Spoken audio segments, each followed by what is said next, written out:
Hello and welcome to the Road from Emmaus podcast. I'm Jason Lowe, joined by Andrew Chow, and we are two totally ordinary Catholic guys hoping to share our journeys. Like the disciples on the road to Emmaus, we've each encountered Christ in our lives. Join us as we talk about what comes next. Audrey Assad said a thing a few weeks ago, so Andrew and I start off talking about that. Then we talk about practicing the interior life and how this is imperative for us to be able to truly be in relationship with God. Without it, the things we do as Catholics can be seen as meaningless. So we try to unpack what the interior life means, using our own journeys and learnings as examples, along with those of the saints. This is being released just before Palm Sunday, so we're praying that you have a blessed Holy Week. I want to start today's episode with some news. I'm just going to go right into it. So, I think both of us, we're pretty well versed. Actually, I wouldn't say well versed. I haven't kept in touch for a long time. We both like Christian praise and worship music. Yeah. I haven't updated my playlist in it has to be at least a year and a half. Yeah. But I like my classics and the praise and worship songs that I've grown up with. And I think you're a bit more up to date than I am. But I think one of our favorite artists, Audrey Assad, she dropped some news back on March 3rd, and she put this out on her social media on Instagram. I follow her on Twitter, so I saw it there as well. But basically, she just announced that she is no longer a practicing Catholic Christian. So I thought it would just be interesting for us to kind of open today's episode with that bit of news, just because it's going to be related to what we get into later on slightly as a bit of a tangent. But also just Audrey Assad, man, she's such a great, beautiful artist, and it's definitely sad to hear about it. Yeah, definitely. A lot of the most really, I guess, emotional songs that a lot of us grew up listening to, right? For those listening, Andrew's cat just popped up in the background, so now we're both distracted. But yeah, and anyway. He's playing with my blinds. It's okay. Which annoys me. No, it annoys me. Anyways, sorry. But sorry, her songs are really some of those that really always connected to people, right? Especially in the way that, she really, her lyricism was always something that stood out, right? That was really good. Yeah, that was really good. I thought that a lot of the times her lyrics, as you said, were very well based on scripture, very well worded, so that they really evoked kind of the necessary. I don't know if it's right to put it this way, but the emotions of the faith, right? Yeah. And I think that's what definitely. You find often in PNW. Yeah, no, for sure.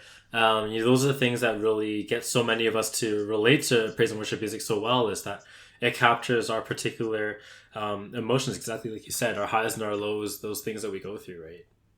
So let me get into it here, just in case you guys can go read it on her Instagram or on her Twitter feed. But I want to highlight parts of her post just to kind of break this news, although it will have been broken for quite a while by the time you guys listen to this. So she wrote, "Many of you have asked over the past few years what I believe now. I have been quiet mostly because A, I have never known how to give an easy or concise answer to that question, and B, because frankly none of us owes that information to others, especially before we are ready to share it." Fair. I think she says over the past few years, so this is definitely something that she's kind of been mulling over, I guess even discerning for a little while now.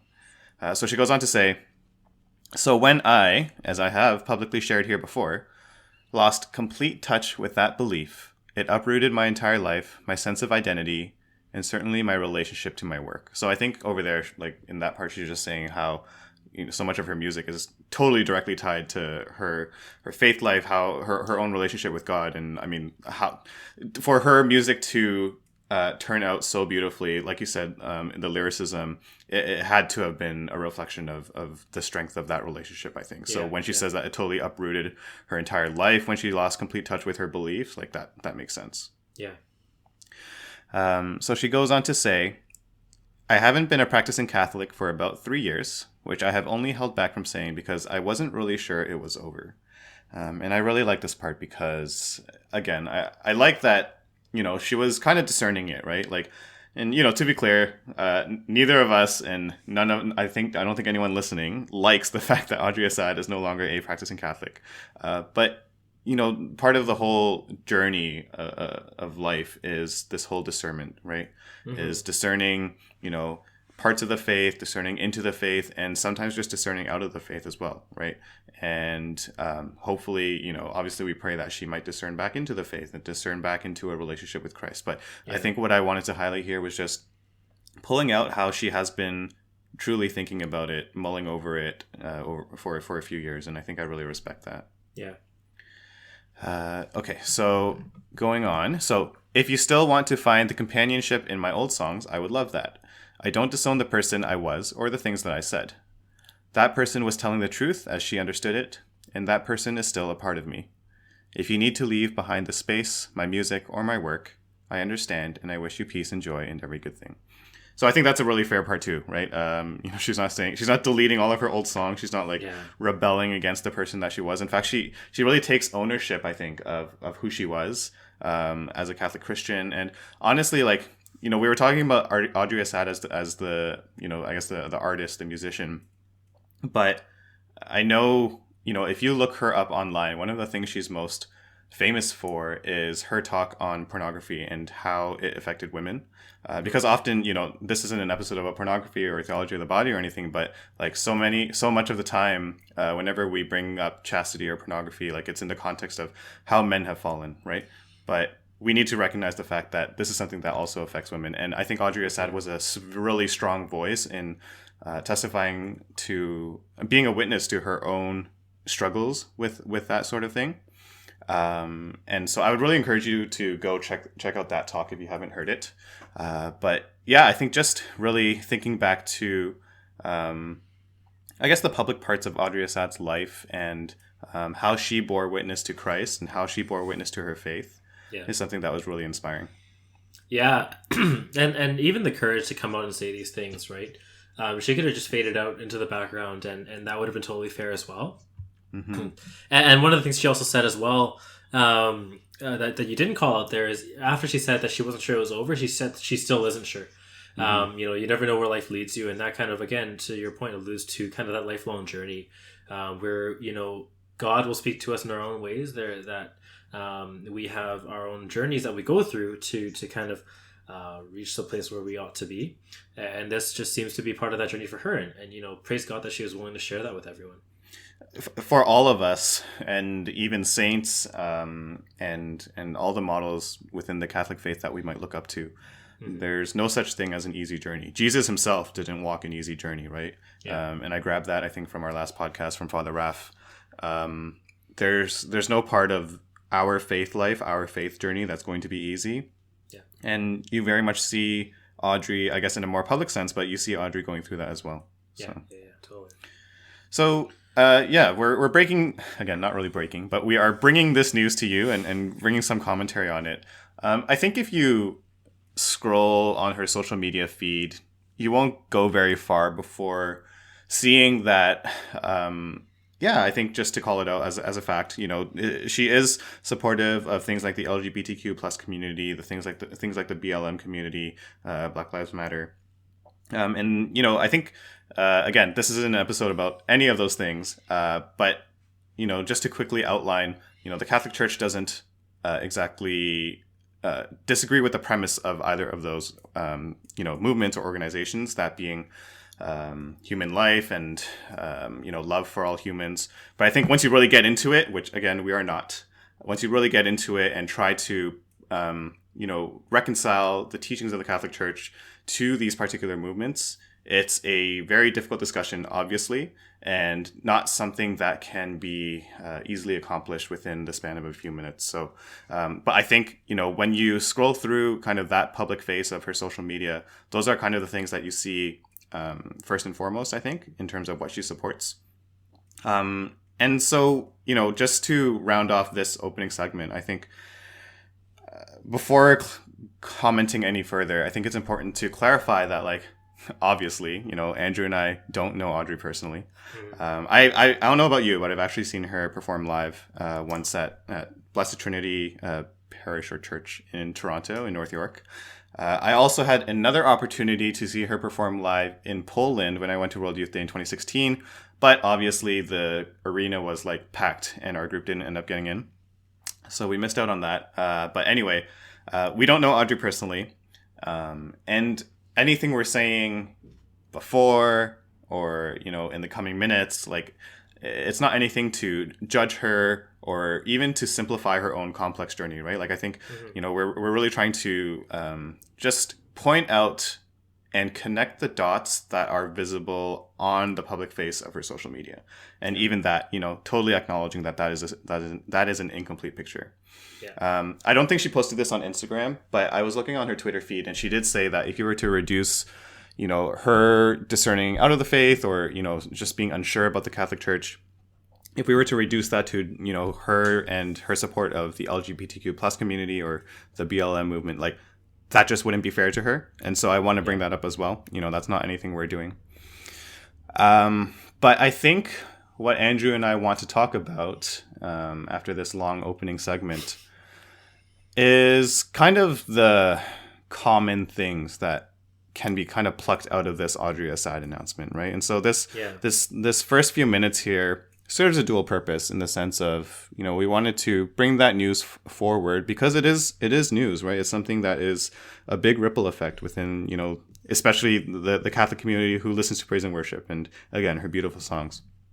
But when you look at kind of the common parts of, why she might have fallen out of her faith and compare that to really the struggles that all of us probably face whenever we are thinking about, what is it that we truly believe in? Yeah. Thinking about our own relationship with Christ and the challenges that might potentially harm or blur or even sever that relationship with Christ. These are things that I think, we can kind of pick up from Audrey's journey. And so just to end off here, like, I don't think it's just, anyone who might be struggling with, how, the church reconciles things with like same-sex marriage or LGBTQ plus or the Black Lives Matter movement. I think it's also things like trauma and brokenness and suffering, which we talked about in our last podcast with Father Raff. And really just any kind of what I call, quote unquote, an earthly connection to the faith.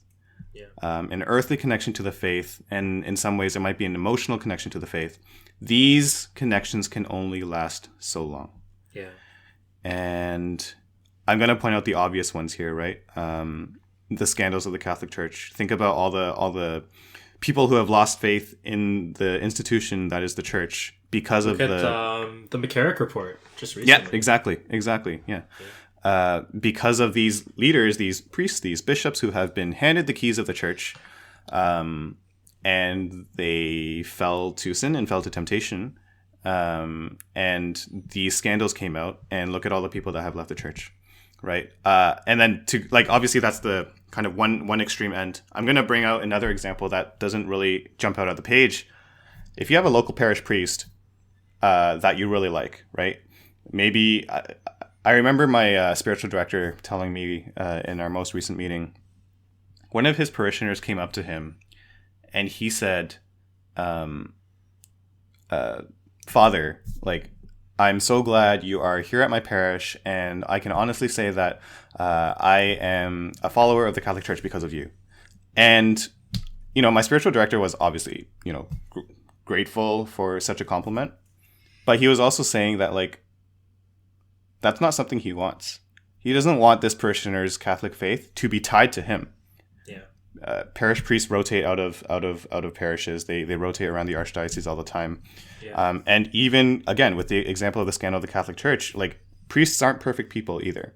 Yeah. So whether it's your local parish priest, whether it's someone like Father Mike Schmitz, who is a very popular priest on the internet, someone that I listen to every day, whether it's Bishop Robert Barron, who is someone that we cite almost every episode, whether it might even be Pope Francis, our connection to the faith should not be tied to any of these people or anything that is of this earth, but rather it should be hinged upon Jesus instead. Yeah. And this isn't to say that, we should turn away from all of these people. But so a lot more of the idea of, understand that what they say, like who they are, isn't the point. These are meant to be, think of it almost as like waypoints on the journey, or even like a Sherpa when you're climbing Everest, right? The point is to climb Everest. The point isn't to follow the Sherpa, right? And so I think that's kind of the point here, is that, there are lots of different ways that we can connect to our faith initially, and all of them are good things, right? If you listen to Restless by Audrey Assad and that just like really touched your heart in a way that's nothing's touched you before, and you're going to give this faith thing a chance because of that, that's a beautiful thing.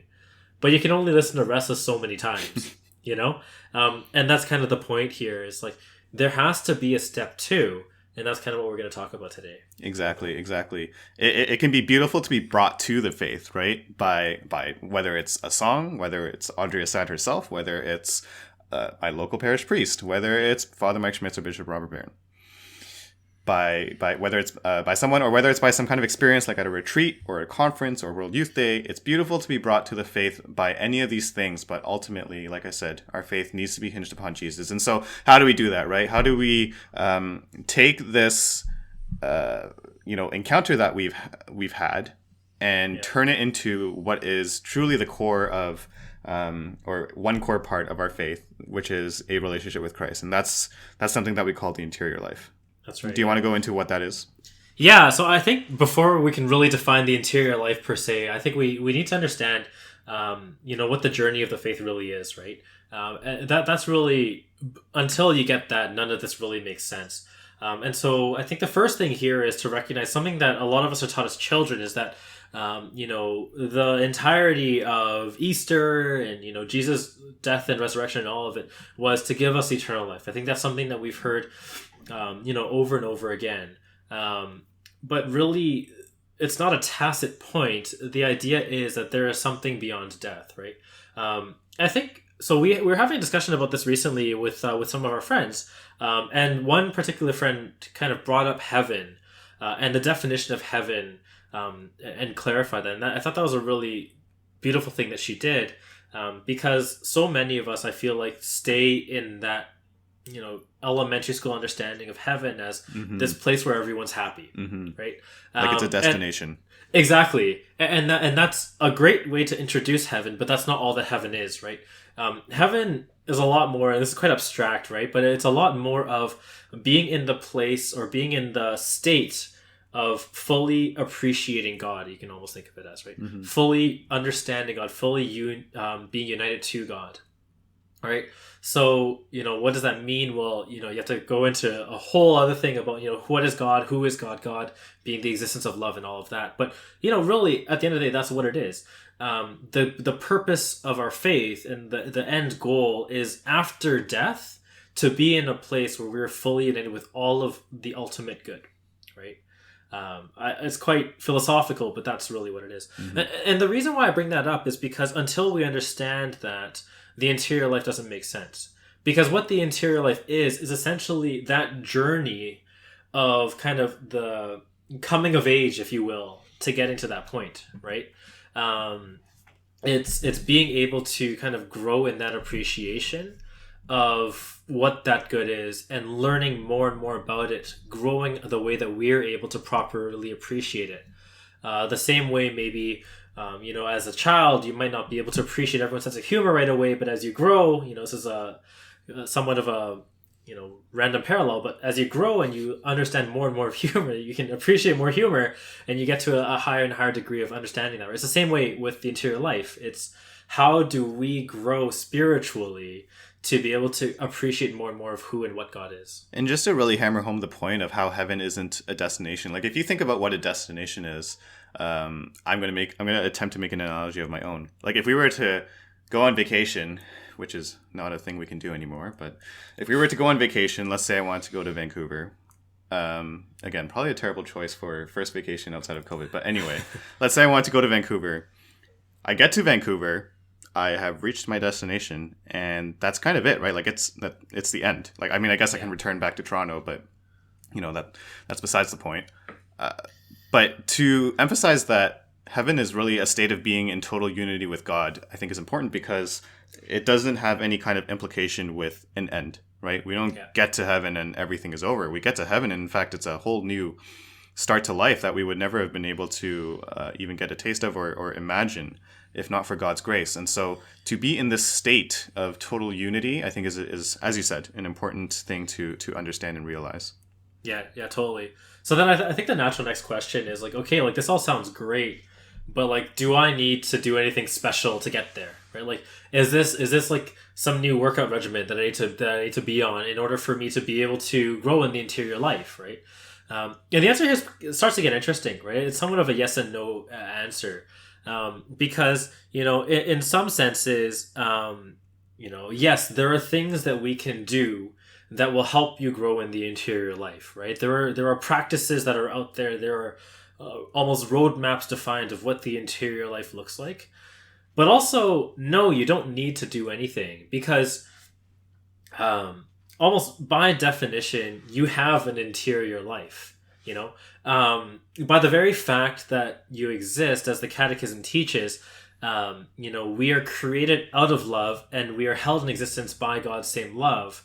Meaning that God's fingerprint is already on you, right? Mm-hmm. You're already on that road to having that recognition of Him. The same way a child recognizes their parent, we already have that implicit ability to recognize God. So do we have an interior life? Yes, but we still need to grow in it, right? Mm-hmm. So there's that, as well as kind of understanding that it's also somewhat interesting, right? Because it's not like I'm going to pull up my socks and I'm going to check off all these boxes and then I'm going to move to stage 2 of the interior life. Mm-hmm. It's really not that way, right? Growth in the interior life is necessarily a gift that comes from God, right? But all the same, what you do also has an impact on this. So going back again last episode, when Father Ralph was talking about how, Jesus, uniting with our suffering, uniting with our humanity has made our actions meritorious. What we do also has an effect on the equation, right? Mm-hmm, mm-hmm, mm-hmm. So it's also important to remember, I think, as part of this question of, do I need to do anything for this interior life? Footnote, there isn't anything we can do to actually,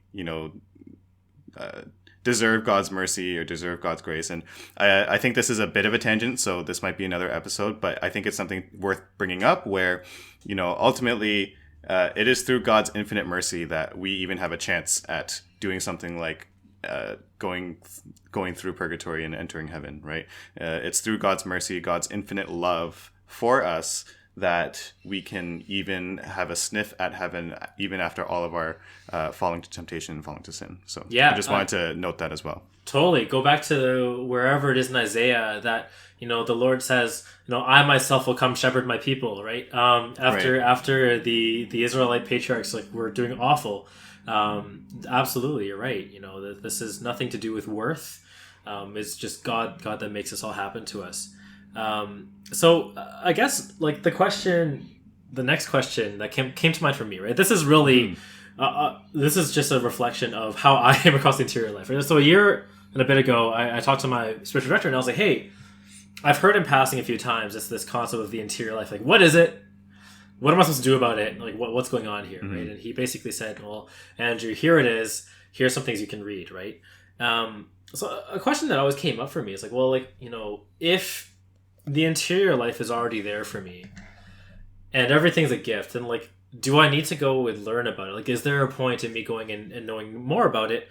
And the answer is kind of yes, because for me at least, I'm the kind of person who has a hard time following through with particular activities unless I see the point. Mm-hmm. And the beautiful thing about the interior life, and there are lots of models out there, right? So, some of the saints that people often talk about for the interior life, St. John of the Cross and St. Teresa of Avila, 2 of the hallmark saints that are referred to, because they wrote very specifically about this, right? So St. John of the Cross wrote his book, The Dark Night, and St. Teresa of Avila wrote Interior Castle, and both of these are specifically talking about the interior life and kind of what that looks like. Well, for me, until I started learning about the interior life, I didn't get it. I didn't get why I was doing it. Like,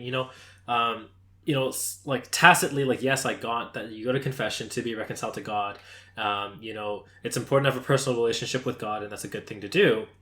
But until I started reading for myself, I read St. John of the Cross.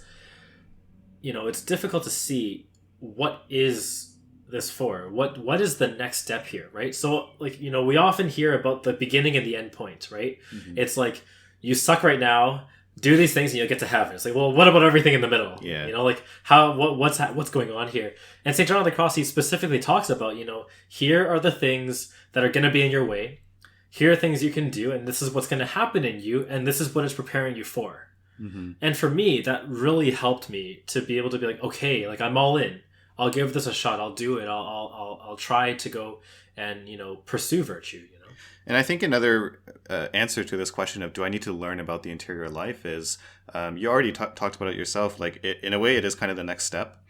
And I want to go, well, first of all, just to tie it to the beginning of this episode of how, the whole idea of what we're trying to explain here or explore here is, just we need to go beyond the earthly connection of our faith, right? And so this is why this is how we start to do that, of attaching our faith to Jesus as opposed to anything of this earth. So firstly that, but even to go a bit meta, if you listen to the first 15 seconds of our podcast every episode for our introduction, we talk about how the whole inspiration of the whole Road from Emmaus name, not Road to Emmaus, is that on the road to Emmaus, the disciples they encountered Christ, right? Just as you and I have. But the idea of this podcast is what comes after that encounter, right? After this initial encounter that you might have had through a particular person, through a particular experience, how do you strengthen your faith and, again, hinge that faith on Christ? And so I think that's also kind of another answer to the whole question of, do I need to learn about the interior life? Yeah, absolutely. And even more to the point, these are kind of like formulas for sainthood, right? Yeah. These are two saints who've written out, in my path to sanctity, this is what I've noticed. This is what had happened for me. I'm going to map it out, right? Mm-hmm. There are other books out there, right? There is The Soul of the Apostolate. There's another beautiful book that maps out the interior life. And all of these, there you go. And these different books have different numbers of stages, right? So St. John of the Cross has 3 stages. St. Teresa of Avila has 7 mansions, as she calls them. I think Soul of the Apostle might have 8 stages. I never actually got there in the book. But, it's interesting because they all describe it a little bit differently, but they all kind of superimpose on each other, mm-hmm. right? In describing the same kind of thing, this arc of the Christian life, right? So, it's the reason why I bring this up specifically is because oftentimes, especially I feel in our generation where we aren't always taught so much about the lives of the saints, we can think of these saints as like these superheroes who, like, St. Paul was knocked off a horse and made blind, mm-hmm. and then like that was how he was converted, right? Well, look at me, I'm just born in Canada and whatever. These saints have actually written out for us, how do you get here? These people didn't necessarily live particularly extraordinary lives, Saint John of the Cross wasn't it's not like he had that same type of a deal, right? Mm-hmm. But all the same, there are things that they noticed along the way, along their journey, that really were waypoints for them. And I guess another piece here too is that as we go and start learning about these things, so something that happened to me was that as I was reading St. John of the Cross, I started to think of these almost as like prescriptions of like things that should be happening in my life. Okay. And I started looking for like, right. Like, I think I'm here. I think I should do this. And then that means this, right? And it's a huge temptation. But really, and this is something I learned the hard way, because you just get really disappointed when you realize like, I'm not as far along as I thought I was. I'm really like, for me, like, I'm really like right at the beginning of the journey, Mm-hmm. Is that the point of reading these is to be able to recognize where you are as you grow. Because like we said before, the growth itself is not going to come from us. The growth itself is going to come from God, right? Mm-hmm. Mm-hmm. I think, in terms of talking about the interior life and explaining the interior life, like we've been doing a lot of that. But I'm wondering, and let me know if you want to cover something else before I get to this, but I'm wondering if, I think the next question is like, how do we go about doing it? Right? Yeah. So, you spoke to your spiritual director, like you said, a year ago or whatever it was, a year ago plus. Since then, in the last 12 plus months, like what have you been doing to improving that interior life? The biggest thing has been setting up a regular prayer routine. Yeah. It's the biggest thing. It's, we talked about it a few times in different episodes, right? For me, my baseline is just really setting that, making it solid, of having my morning prayer, my night prayer, and then different things that come up for me, right? Like for me right now, since Lent started, I started praying the rosary more, and that's my add on, that's my extra thing, and it's bringing lots of life for me right now. But my baseline, really having that rigorous prayer routine, that's the absolute first step. I definitely have to plus one that, like in the same way, I've also been working on my own prayer routine in the last 12 months or so, and similarly, whether it's praying the rosary almost every day, like I mentioned a couple times on our episodes, you and I have started this 33 day consecration to Saint Joseph. Yeah. And just having that routine of constantly praying is so important, because that's how you communicate with God, right? Communicate directly with God. And, prior to COVID times, going to daily mass whenever you can, on top of obviously weekly mass. And I think the best part would be going to adoration, right? Going to adoration, spending a holy hour in front of Jesus in the Blessed Sacrament, and, just talking with him, right? Laying out your problems, laying out your challenges, sure. Laying out your joyful moments of the week or the month or whatever, sure. But also just being in front of him and just being there and just being there with each other. Yeah, it's the point of it isn't always to feel something. Yeah. I think that's an important piece to call out here too, right? It's not like every night when I pray my night prayer, I'm like, oh, that was awesome. Like I'm pumped to for the next day. Right? There are days like that, but they're few and far between, honestly. The point here is that, as with anything, right, the interior life is exercised, right? And with a regular prayer routine, what's happening is you're kind of learning to orient yourself towards God, right? So, you'll probably, and I remember saying this a month or two in, I was like, because I was all in. I was like, I'm going to pray the divine office, this is everything is going to happen. You went to the store, grabbed a couple leather bound editions or whatever. Not leather. Yeah, so I have the 4-volume breviary. For those of you who are starting out and thinking about divine office, just get the Christian prayer book. Don't buy the 4-volume. It's expensive. But I remember going to my spiritual director and being like, hey, I'm doing all these prayers. I'm not really feeling anything. What's going on here? And he pointed out a really good thing. It's you're learning how to orient yourself to God, and you're learning how to recognize those graces. You're not going to get it right away. The same way that you do math drills, you don't get it right away. And you're kind of questioning the point, it's like, oh, why am I doing this all the time? It's kind of the same deal with the prayer life, but really just stick to it, get on it. And when you fall down, when you have a bad week and you only prayed once, you didn't pray at all, whatever, start again. Exactly. Keep going. Yeah. I will be upfront and say that for several months I did pray my rosary every day. Yeah. But over the last month or two, I've just been praying it most days. But that's still been fun because I've still made sure to have my prayer time, I think. Yeah. And, I often liken, I'm sure I've done it in a previous episode, but I often bring up the analogy of, if you're in a relationship with your significant other, right? And comparing that to your relationship with Jesus, where, sometimes you'll go out on quote unquote social dates and you'll have a lot of fun. Maybe you'll go to a concert or something. And you'll come back feeling all the highs and the joys of listening to that concert or attending that concert or whatever, and the happy memory that you guys have created for one another, which is wonderful. And to me, I think that's kind of the high, or the spiritual high, that we often attribute to coming out of retreats and conferences and pilgrimages and things like that. Nothing is wrong with these things. These are all, in fact, I would say, a necessary part of building your faith life. Yeah. But at the same time, I would say that for a truly, deep relationship, intimate relationship to be built, you need that quality time in with your significant other to talk about, whatever.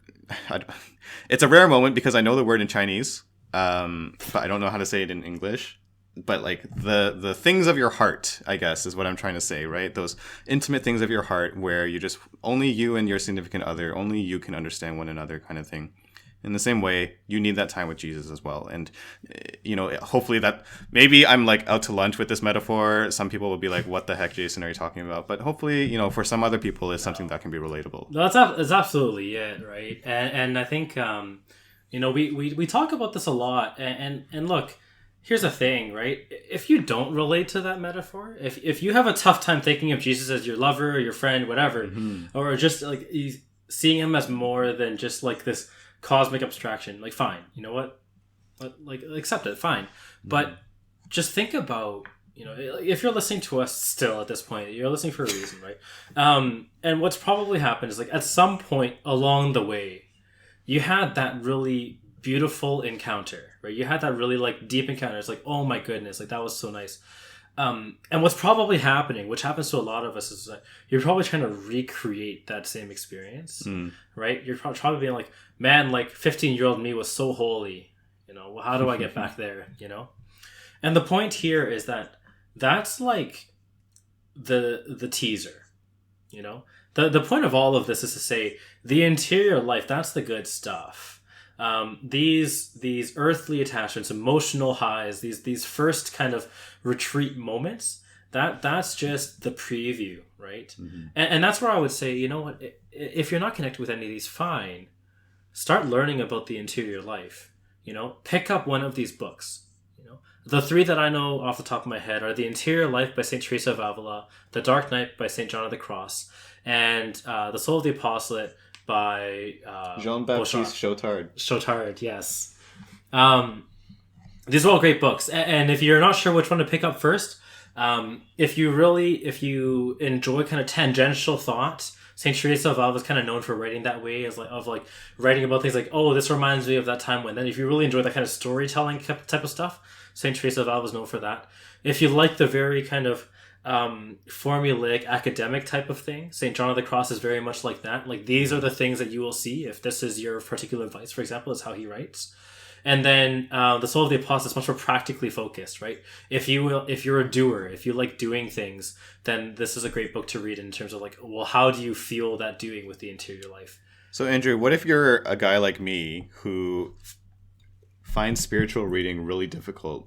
In my hands, I am holding a copy of The Soul of the Apostolate, which I checked before this episode. I ordered it June 22nd, 2020. We are now recording in March 2021, so it's been the duration of a pregnancy, more or less.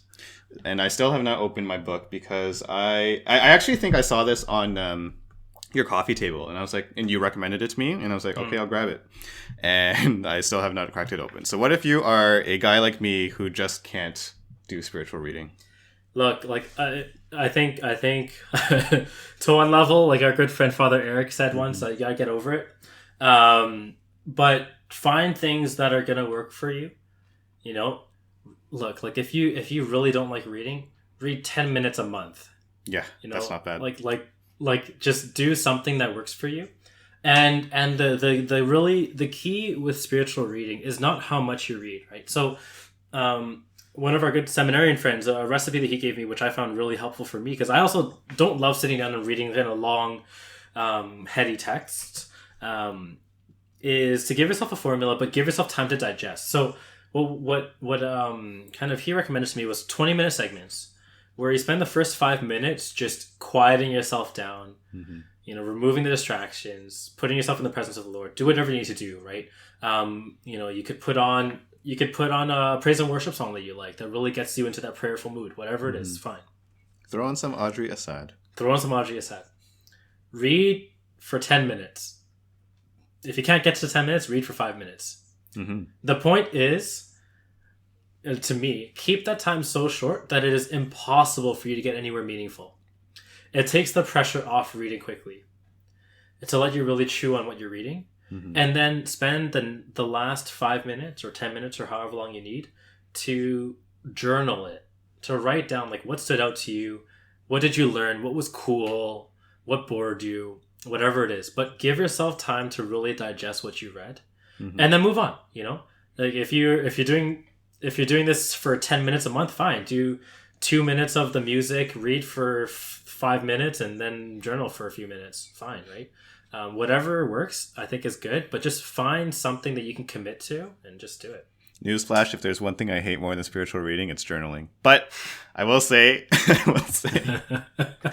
I have done it in the past, and I know it's fruitful. It's really just, it has actually been fruitful for me to do the spiritual reading and then also to do the journaling. I'm just so lazy that I can't get off my butt to do it. But I will agree with you. Like, I totally 100% agree. It is actually truly helpful and fruitful. Yeah. The piece of it really there, like if journaling doesn't work, fine, but like you gotta find some way for you to actually articulate what's going through your mind. Exactly. I think that's the big one, right? Like until you articulate things, you don't internalize them, you don't actually wrestle with them, and like it's so easy for things to go in one ear out the other, or just read it and forget it, right? So now we have a podcast. Listen, so I think this was a really important episode. Just again, on a meta level, this whole episode is essentially a representation or a summary or a drawn, I don't know what it is, but it is a representation of what our podcast is supposed to be about, right? Yeah. And we've said this a few times by now, but Andrew and I are doing our own kind of journey through the interior life and trying to get to that state of being, of being united with God, right, in heaven. And so, I think this was an important episode for anyone who has had that encounter, right? And, even if you have had that encounter and, you've started going through the interior life and working on your relationship with Jesus, and maybe you've fallen off, and you know what? That's okay, right? We started off this episode with someone who, I encourage all of us to pray for in terms of, Audrey Assad and her publicly talking about no longer being a practicing Catholic, and we pray for a heart of conversion, but not just for her, but for all those who have turned away from the church, all those who have been hurt by the church, all those who have suffered trauma and, are maybe angry or upset with God, right? We pray for all these people for their conversion. And, we pray for all those who continue to walk along on the journey. So, to wrap this episode up on a lighter note, I'm going to put you on the spot. What is your favorite Audrey Assad song ever? Most favorite? I think Restless for sure. Okay, yeah, you took mine. I would go with the next You one. You Speak is also really good. Yeah, exactly. So my top three are basically Restless, You Speak, and probably I Shall Not Want, I think. Mm-hmm. Beautiful song. So praying for Audrey, praying for all of us as Catholics and Christians and as a church. Hopefully this was an enlightening episode as always. And again, if you guys ever have any questions about what more can I do, or how do I go about doing this, we don't say this enough, but Andrew and I are always open to, if you guys want to shoot us a message, if you know us personally, if you want to write to us on Instagram, you can do that. I'm trying to remember our Instagram tag. I think it's at Road from Emmaus, but I'm not 100% sure. But yeah, we're always open to those interactions. So hit us up if you want to. But yeah, until next time, hope you guys will continue to have a blessed Lent, and you'll hear from us soon. Bye, everyone.